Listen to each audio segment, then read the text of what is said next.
Assalamualaikum warahmatullahi wabarakatuh. Jumpa lagi dengan Ibu Nurafiah Humiati. Materi kita kali ini membahas LKS AKM.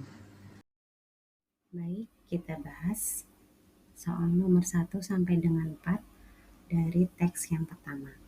Dari teks yang ada, ini Ibu sudah buat langsung diketahuinya.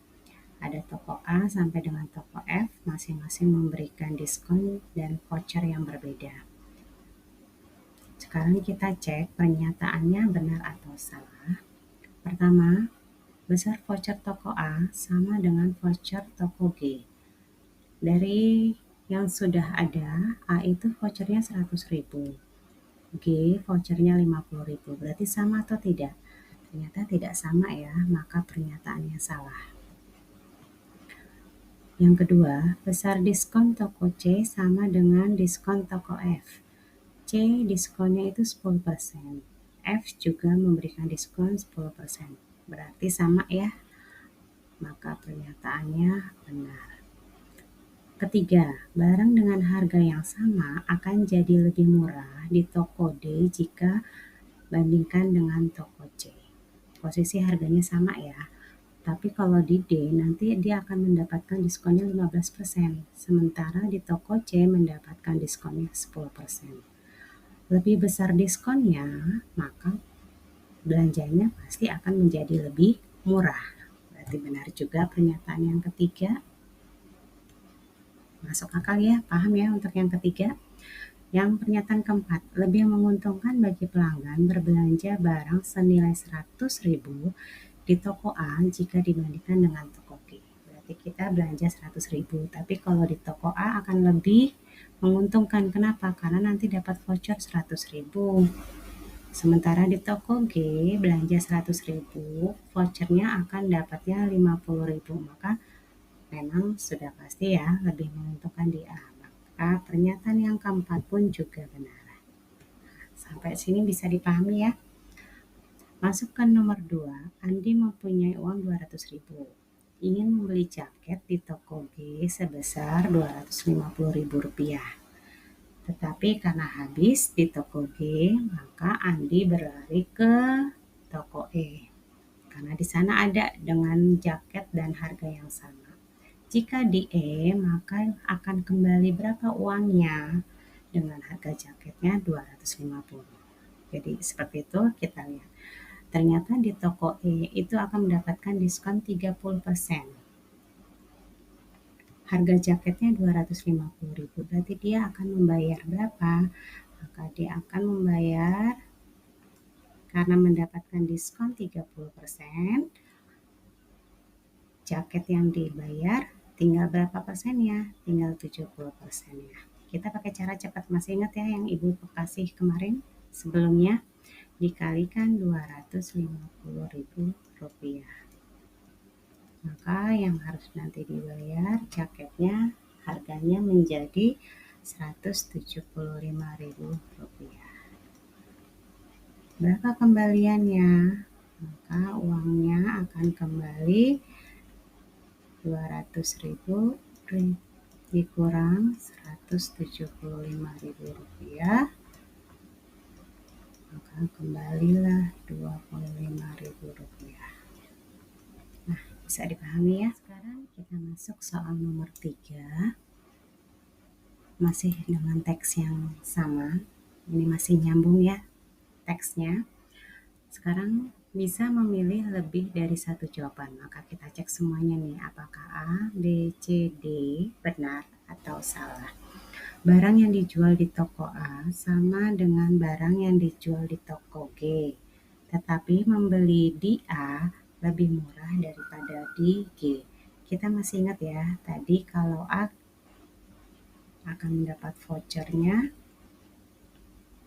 100.000, sementara di G itu mendapat vouchernya adalah 50.000.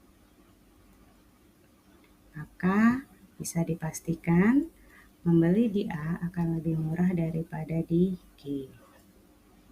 Yang jawaban yang benar berarti yang A benar. Lanjut yang B. Membeli barang di toko C dengan jumlah uang dan barang yang sama akan sama ketika dibelinya di toko yang F. Ingat, tadi C memberikan diskon 10%, di F pun juga 10%. Dengan jumlah uang yang sama, dengan belanjaan yang sama, dan diskon yang sama, maka pernyataan yang B pun juga benar. Yang C, membeli barang di toko D lebih mahal daripada di toko H. Kita cek, kenapa? Benar atau salah? Kita lihat, kalau di D, itu diskonnya 15%. Sementara di H, itu diskonnya adalah sampai dengan 50%. Oh jelas, berarti yang lebih murah H, yang lebih mahal D. Maka pernyataan yang C pun juga benar. Barang yang dijual di toko E lebih murah daripada di toko B. Kenapa? Kita cek lagi. Kalau di E, itu dia memberikan diskonnya 30%. Sementara di B, itu membeli diskonnya 25%. Dari sini dilihat barang yang dijual di toko E pasti lebih murah dibandingkan B. Ini juga benar, berarti pernyataannya untuk nomor 3 kita jawab A, B, C, D benar semua. Masuk soal nomor 4. Bu Arga membeli mukena batik di toko B sebesar 175.000 setelah mendapatkan diskon 30%. Berapa harga mukena batik yang dibeli Bu Arga di toko sebelum didiskon? Berarti harga 175.000 itu sesudah didiskon ya. Maka harga awal kita pakai cara cepat aja ya. Maka harga awalnya sebelum didiskon adalah yang sudah pasti mah lebih mahal. Harganya nanti lebih besar dari 175.000 ya. Berarti di sini nanti 100 per, nah didiskon 30%. Maka yang dibayar 70%-nya ya. Di sini 70 dikalikan 175.000 rupiah. Dapatlah harga sebelum diskon adalah 250.000 rupiah. Baik, sekarang kita masuk soal nomor 5 sampai dengan 9 di teks yang kedua. Dari situ, dari teks yang ada, ini sudah ada tabel. Idealnya membangun rumah tipe 120, ada ruang tamu, kamar tidur, beranda depan, ruang kerja, ruang makan, dapur, kamar mandi, garasi, gudang, dan kamar pembantu dengan ukurannya ada. Nah, sekarang pertanyaannya, luas tanah minimal yang dibutuhkan Pak Iwan untuk membangun rumah tipe 120, di mana kamar tidurnya 3 dan kamar mandi 3, berarti tanahnya harus berapa? Kalau di LKS itu hanya sampai di kolom ke-3 tabelnya ya. Nah, di sini Ibu tambahkan luas, banyaknya ruang, dan jumlah. Maksudnya adalah kita cari masing-masing ruangan ini luasnya, nanti ditotalkan semua, jadilah luas tanahnya. Nah, dari sini sekarang kamu tahu luas itu kan rumusnya panjang kali lebar.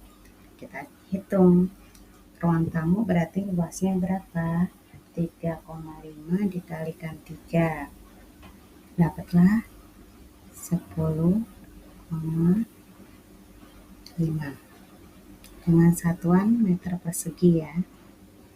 Ini satuan meter persegi. Kamar tidur panjangnya 2,75, lebarnya 3.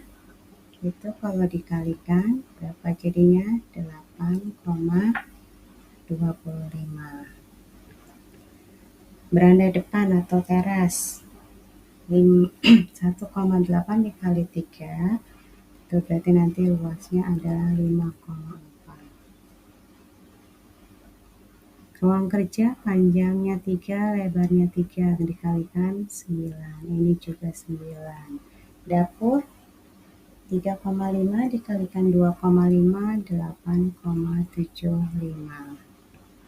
Kamar mandi jadinya luasnya 3. Garasi idealnya panjangnya 5, lebarnya 3, jadi luasnya adalah 15 panjang kali lebar. Gudang ini jadinya 6, kamar pembantu juga 6 luasnya. Nah, inilah luas tanahnya nanti dijumlahkan. Tapi ternyata katanya kamarnya 3. Nah, ini 8,25 meter persegi, kamar mandi juga 3. Ini untuk persatuan. Kalau maunya kamarnya 3, maka ini dikalikan 3. 8,25 kalikan 3 jadi berapa? Maka untuk tempat tidur kamar itu jadi luasnya 24,75. Kalau yang lain banyaknya ruang 1 ya, semua ini sekalikan 1 lagi. Hanya kamar mandi dan kamar tidur yang dikalikan 3. Ini 10,5. 5,4, 9, 9, 8,75, ini juga 9, 15, 6, 6. Nah, ini semua dijumlahkan, jadilah luas tanah yang dibutuhkan Pak Iwan untuk membangun rumah tipe 120. Maka luas tanahnya yang mana? Yang 103,4 cm, meter persegi. Itu dia. Kita ke nomor 6 dan 7. Jika Pak Iwan membeli tanah luasnya 1,2 are, kemudian mengalokasikan 15 meter persegi itu untuk jadi kolam renang, berapa sisa luas tanah Pak Iwan? Tadi ingat ya, untuk membangun rumah tipe 120 tadi butuh tanahnya 103,4. Nah, Pak Iwan belinya 1,2 are. Ini harus kamu rubah dulu jadikan meter. Kita tahu 1 are itu berapa? 100 meter. Maka rubah 1,2 are itu sama juga dengan 1,2 dikalikan 100, dapatlah 120 meter persegi.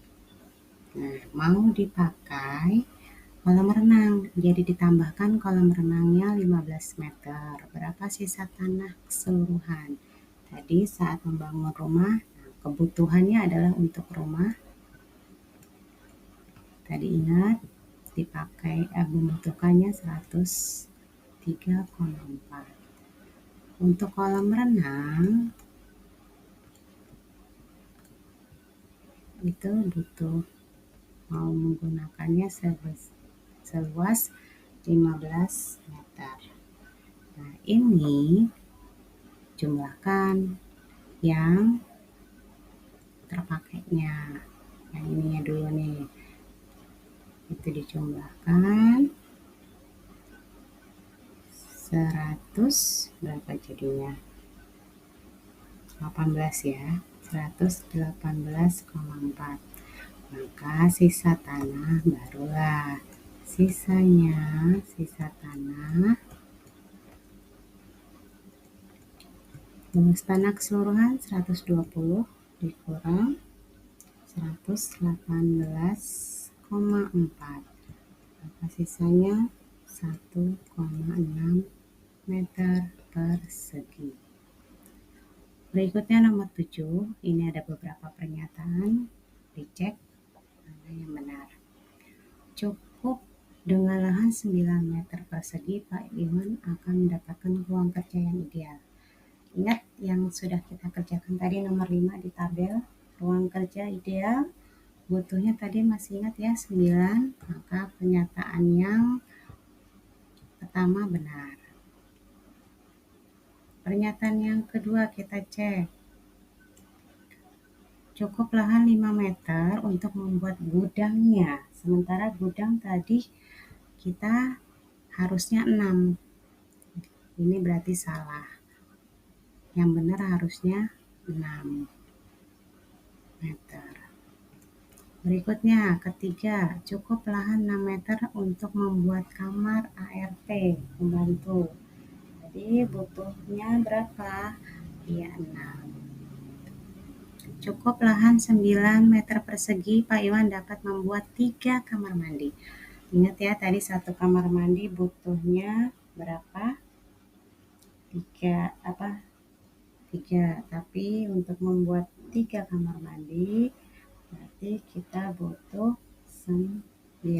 Ya, benar. Maka pernyataan yang benar adalah yang ke 1, 3, 4, yang C. Masuk soal nomor 8 dan 9. Ini juga masih masih teks yang sama. Pilihan ganda kompleks. Ukuran luas ruang beranda depan yang ideal. Teras depan yang ideal dengan rumah tipe 120 tadi kalian masih ingat ya? Itu adalah 5,4. Berarti benar kenyataannya.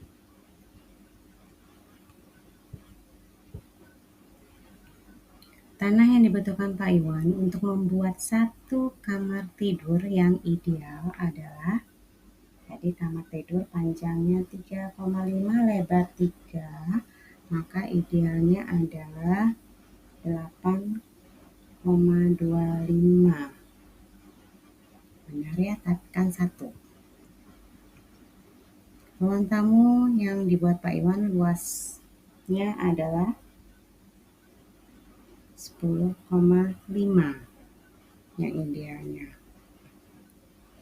Pak Iwan dapat membuat 2 kamar mandi. Di sini kamar mandinya 2 dengan luas tanah idealnya adalah 9. 1 kamar mandi adalah tadi 3.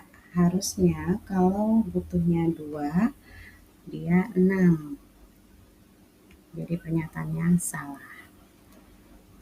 Nomor 9, cukup dengan lahan 14 meter persegi, Anda akan mendapatkan sebuah garasi mobil yang ideal. Setujukah? Pernyataan berikut, jelaskan jawabannya. Tadi ingat, garasi yang ideal untuk tipe rumah 120 berapa?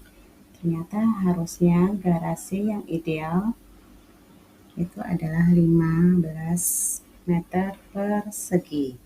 Berarti setujukah Anda? Tidak. Cara jawabnya seperti itu. Kenapa? Karena idealnya garasi itu adalah 15 meter persegi. Dengan luas 14 itu tidak akan masuk mobilnya. Terima kasih. Wassalamualaikum warahmatullahi wabarakatuh.